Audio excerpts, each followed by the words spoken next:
Hi, this is Tim Campso with Action Coach of Indiana with our Business Spotlight series. The purpose is to interview local business owners and promote them through our social channels and email database. This is a free service we're providing because when all small businesses are strong, the economy is strong.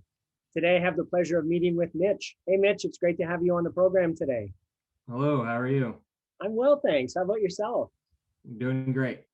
Fantastic. Well, hey, before we get into the business side, let's start with having you introduce yourself and tell us a little bit of your personal story. Okay, so my name is Mitch Wilkins, grew up in Muncie, Indiana. We're probably best known for Ball State University, and biggest alum would be David Letterman and the Papa John's owner. They both went to Ball State. So I as well went to Ball State, grew up in this town. So I'm 38 years old. Went to local high school, Muncie Central, and then went to Ball State. Double major, double minored, pre-med and chemistry major, biology and business minor. So I started my first company when I was 19 years old, freshman summer, Clean Max, and it's going to turn 20 years old here soon. And lately, the past 2 years, I've been diving hard into tech startups, and that's what we're probably going to discuss today.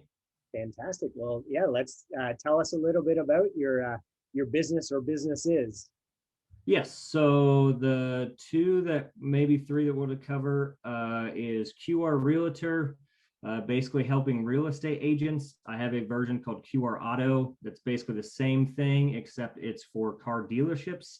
Another one is called Easy Order, and that's to help restaurants and bars, nightclubs. It's a better POS system. I basically figured out a way with QR codes and NFC tags to order, pay, and process within 7 seconds to order a drink from a table or anywhere. You can even be poolside at a resort or whatever.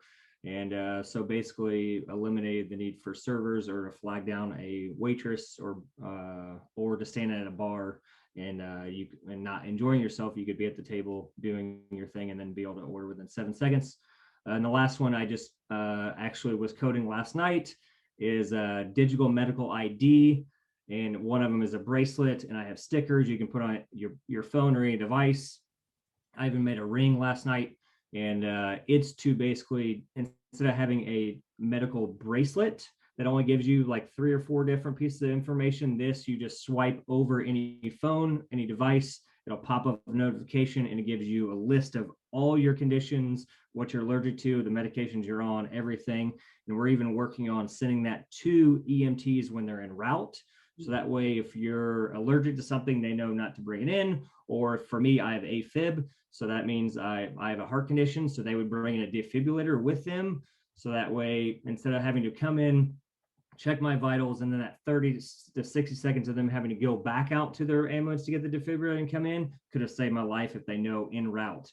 So that's going to be a pretty big one that I think will go pretty far and save a whole lot of lives. So Very cool. So, Mitch, sounds like you're a pretty busy guy.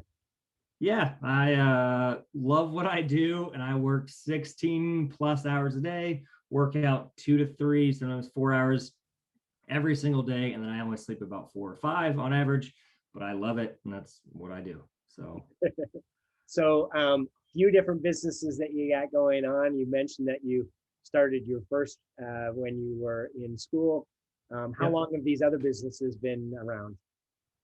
A lot of them just the last 6 months to a year, because I've been messing with QR codes for the past 3+ years, but since COVID, everyone and their grandma knows what a QR code is because of the digital menus at restaurants on the tables. So that was a big game changer. And then I saw about 3-4 years ago, kind of social changes changed in business to where I own a property maintenance company, Clean Max, so we do lawn care, and just things like instead of knocking on the door to talk to a customer, they'd rather just have you text them and that immediate response. So when those type of social changes changed, I started taking advantage of it and automating a bunch of things through text, through NFC tags, through QR codes, and so on and so forth. So what I do is I call it super stacking. I'm able to code and list a bunch of things in order to where even if it's different software and different technology,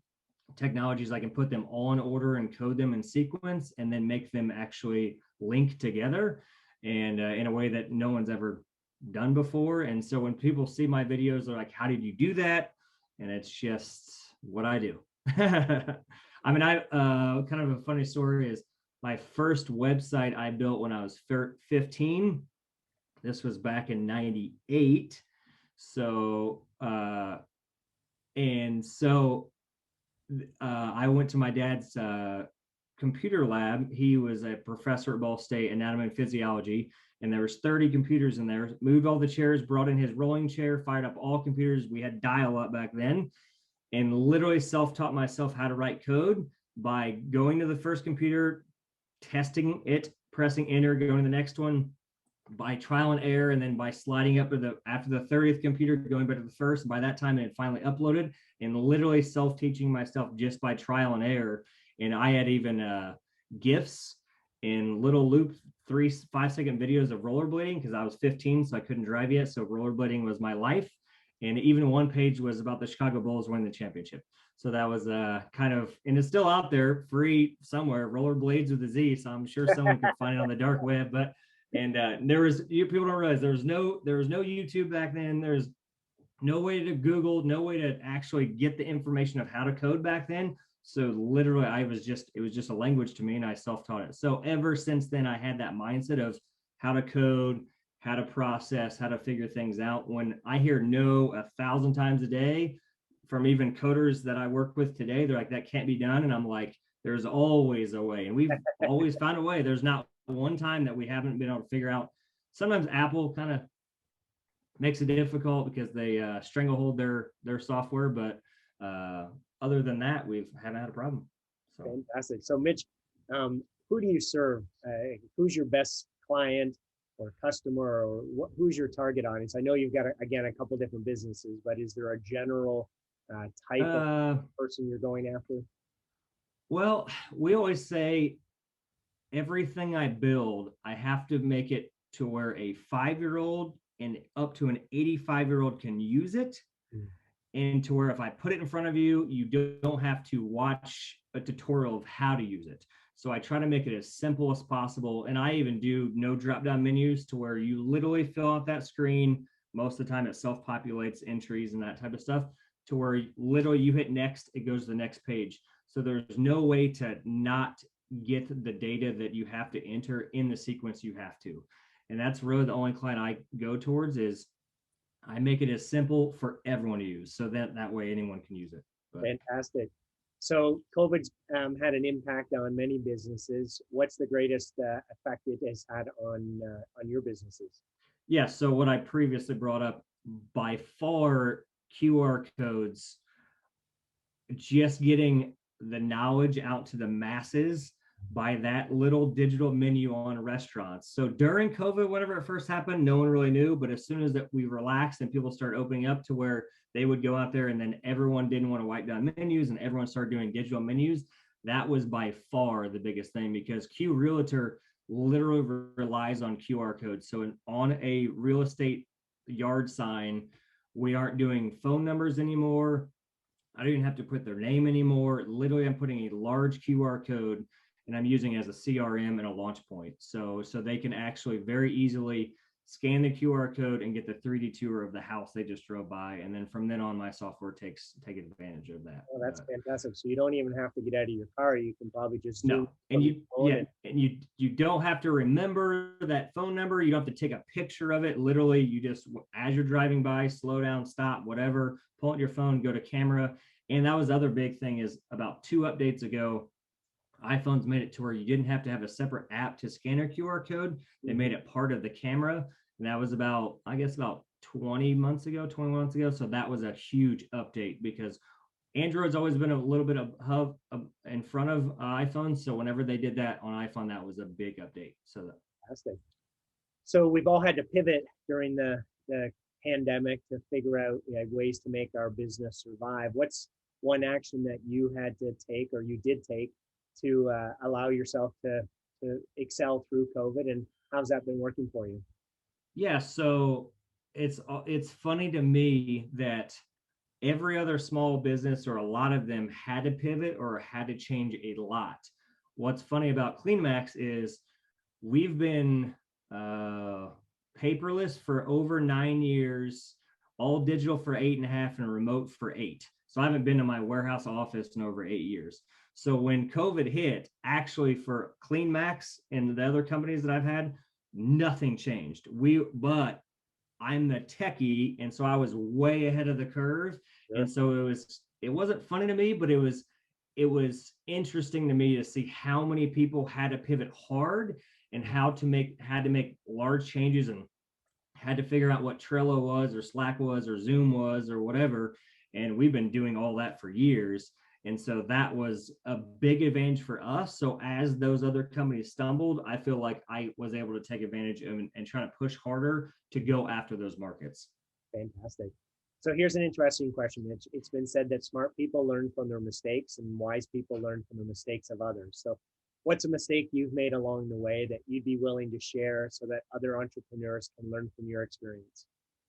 Okay, so one story I will say is I don't disclose a whole lot of information about how I do what I do or show people what I do, because I had, back in 2008, CleanMax was subcontracted out by another company. And so subcontracting means they have a contract, you sign a non-disclosure or non-compete to where you can't go directly to that company above them to get the work.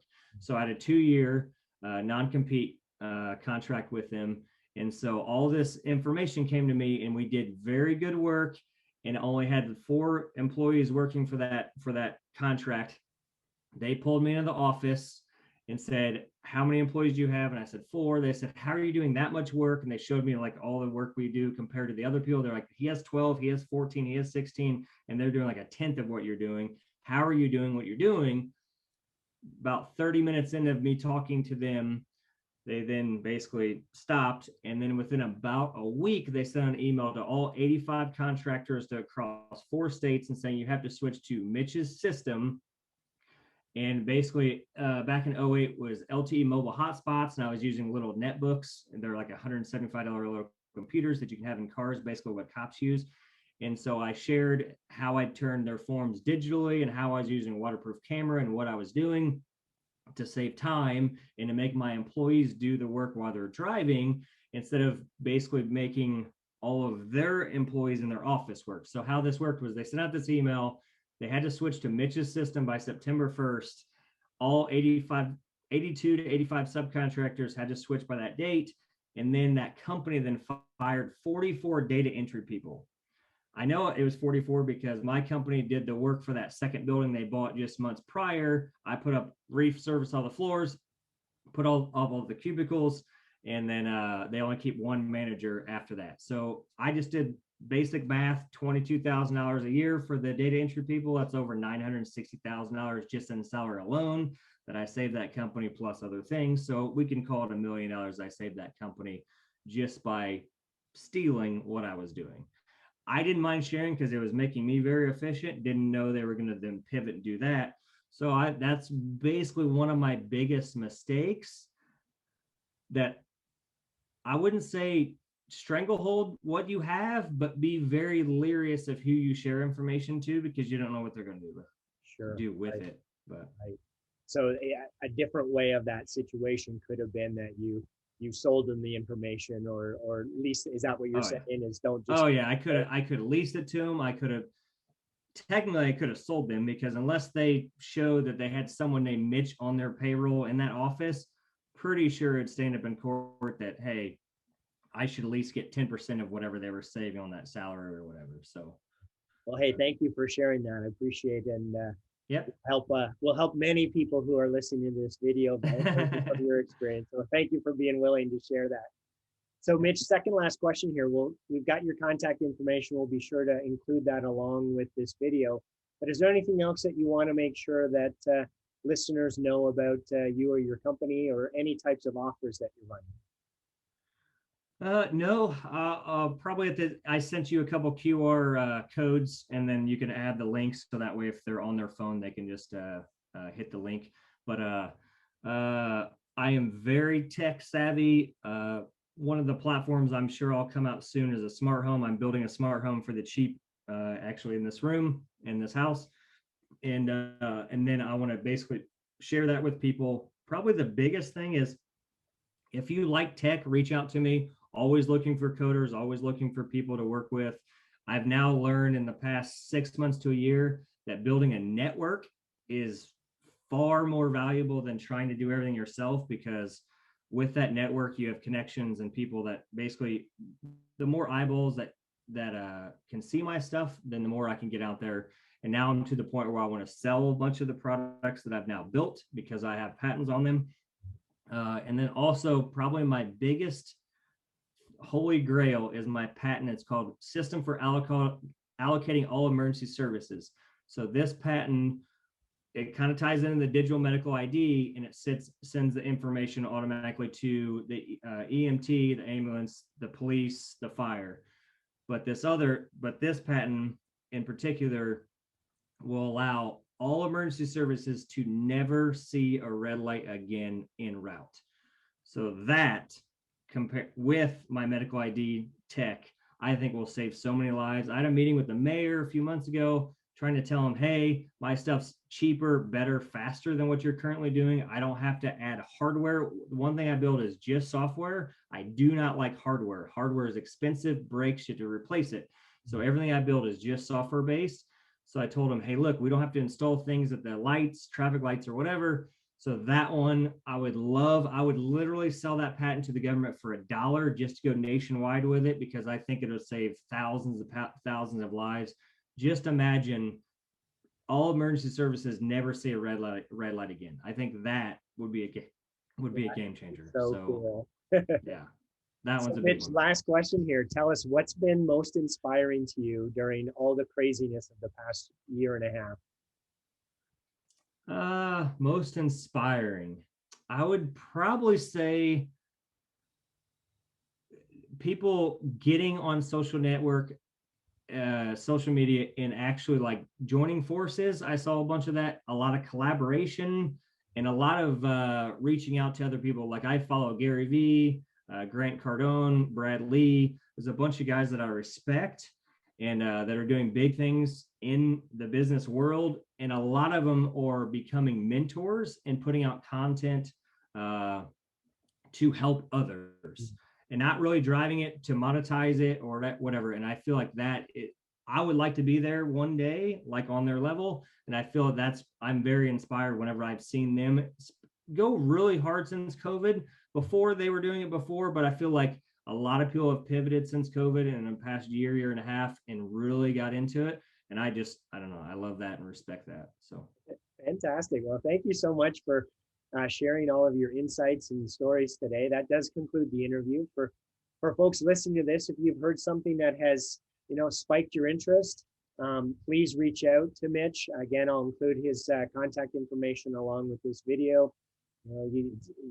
As you heard, he's got his hands in a number of different areas in the technology field, simplifying technology, simplifying the process.